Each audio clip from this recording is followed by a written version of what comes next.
Hi, my name's Alistair Chapman and I'm a freelance cameraman and producer based in the UK. About 5 years ago, I was approached by Sony to review a new camcorder they were about to release. That camcorder had 3 full-resolution 1920 by 1080 sensors, recorded using XDCAM codec, and had this lovely manual lens with 3 rings for zoom, iris and focus that were fully manual. And if you can guess which camera that is, it's Sony's EX1. And the EX1 camera for me was a real groundbreaking camera. It really changed the way I work and changed the way many production companies work, because for the first time it offered a really good full HD picture in a handheld Handycam camcorder. Since then, the EX1, EX1R and EX3 have been adopted by production companies and broadcasters around the world as a very popular camera. However, in Europe, the specifications for broadcast television, which are laid out by the EBU, the European Broadcast Union, only allow the use of the EX1, EX1R and EX3 in their Tier 2J category. Now that's a category that allows cameras to be used for journalism and broadcast news. So you can use these cameras for broadcasting, but only in journalistic and news applications. The reason why they're only allowed in that tier is because the EBU deems that 35 megabits per second XDCAM recording isn't quite good enough for long-form productions.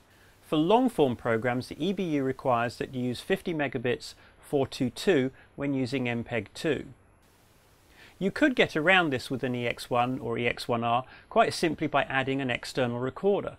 And indeed many production companies do that because the picture quality, the images that the EX cameras produce is really very good. So it's very often used with an external recorder to get that 50 megabits or higher minimum recording level. 50 meg 422 is incredibly important to us.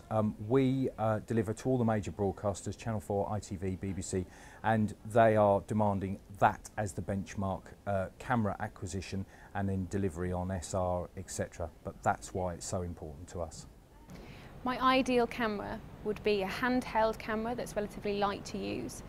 It would be 3 half-inch sensors, it would be full raster at 1920 by 1080, and it would be 50 megabits per second. All of those things will allow the broadcasters to accept it as full HD and allow a cost-effective, budget-saving camera that my self-shooting producer-directors can use during observational documentaries. Clearly Sony have been listening to their customers, and a couple of weeks ago I got a telephone call from Sony. Could I take a look at a new camcorder? And here it is. This is Sony's new PMW-200. It's fully compliant with EBU R118 Tier 2L. So that means that this camcorder can be used for long-form HD broadcast productions.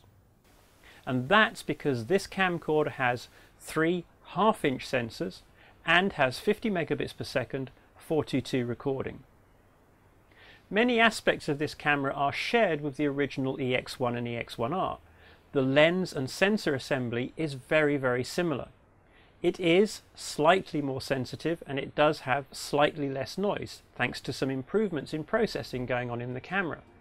And when I've been out shooting with the camera, you can see that in the images. It produces a very nice, very clean picture, even in poor or low light. But now with the PMW-200, as well as being able to record at 35 megabits per second should you choose, you can also record the same 50 megabits per second 422 format that the XDCAM optical disc camcorders shoot. This also makes it very easy for archive and backup, because you can take the footage directly off the S/S cards in the PMW-200 and copy them to optical disc. And when you copy them as video files to XDCAM optical disc, that also generates proxy files. So if you have a proxy-based workflow, that can be made to work with the PMW-200. So let's take a closer look at the camera itself and its ergonomics and usability.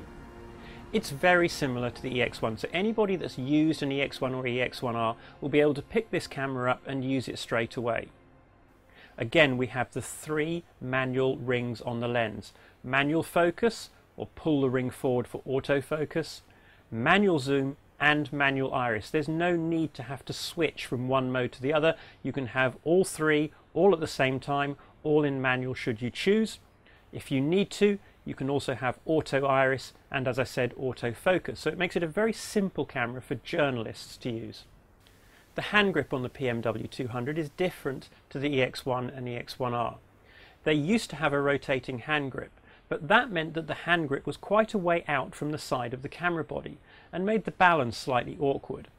By integrating the hand grip into the body of the camera is much better balanced.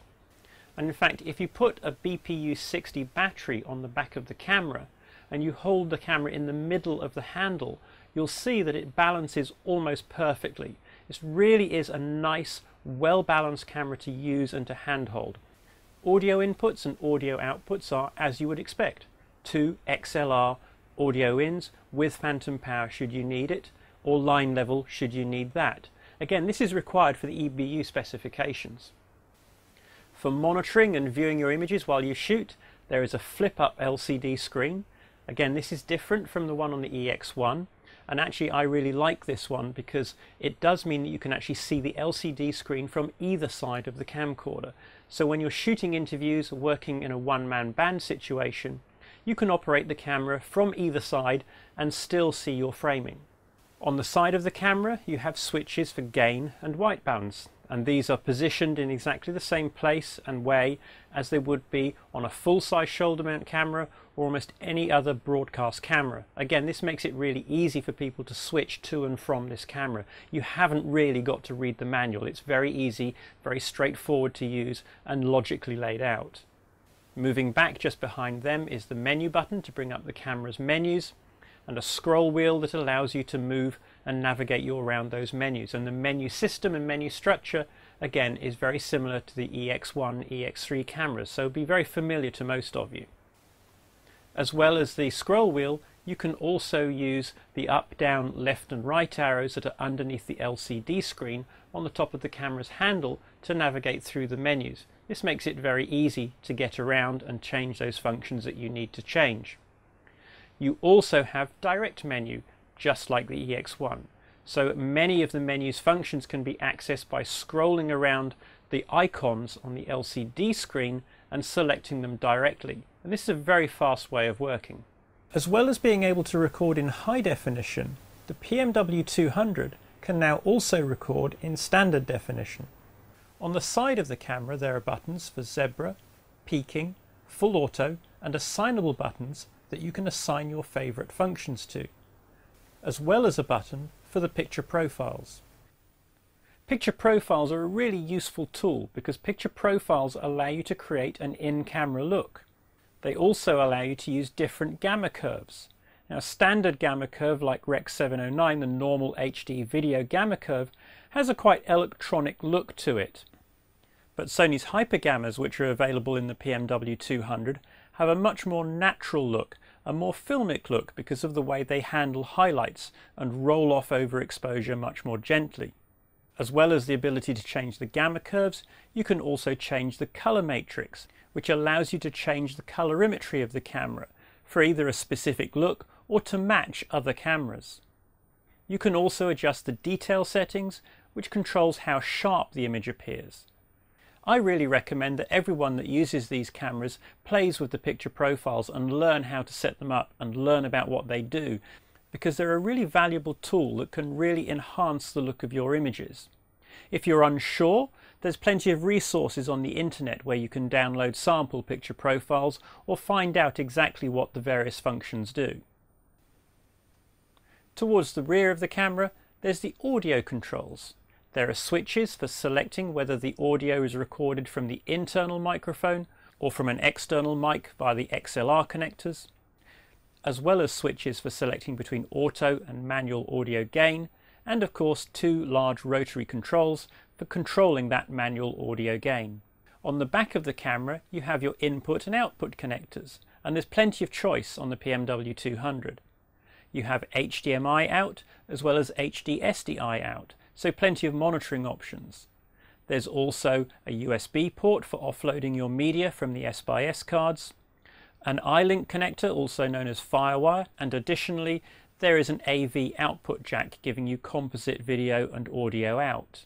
Below the HD SDI output, there are two additional BNC connectors. The top one is for timecode, and you can choose whether it's timecode in or timecode out. And below that is a Genlock in or video out connector. These are really useful features to have, especially on multi-camera shoots where you may need to synchronize both timecode and the cameras via Genlock, something the EX1 didn't have. So what does having 422 and 50 megabits per second really mean from a practical point of view? Well, for a start, there's an improvement in picture quality. 422 color sampling gives you better color fidelity. That's going to help if you're doing chroma key, blue screen or green screen work, where you need all the chroma resolution that you can get. The 50 megabit codec has more data to play with, so it'll have fewer artifacts than the 35 megabit per second codec of the original EX1 and EX3 cameras. So there you have it, the PMW-200 from Sony. This really is a great camcorder. It's 50 megabit, 422, 3 half-inch sensors, so complies with EBU R118 Tier 2L, so you can use it for long-form program production without any restrictions at all, and that's bound to make it popular amongst production companies. I really like the pictures it produces. They're clean, high resolution and great dynamic range. On top of that, you have picture profiles, so you can customize the look to suit your needs and your requirements. I really rate this camera and I think it's going to be a big hit.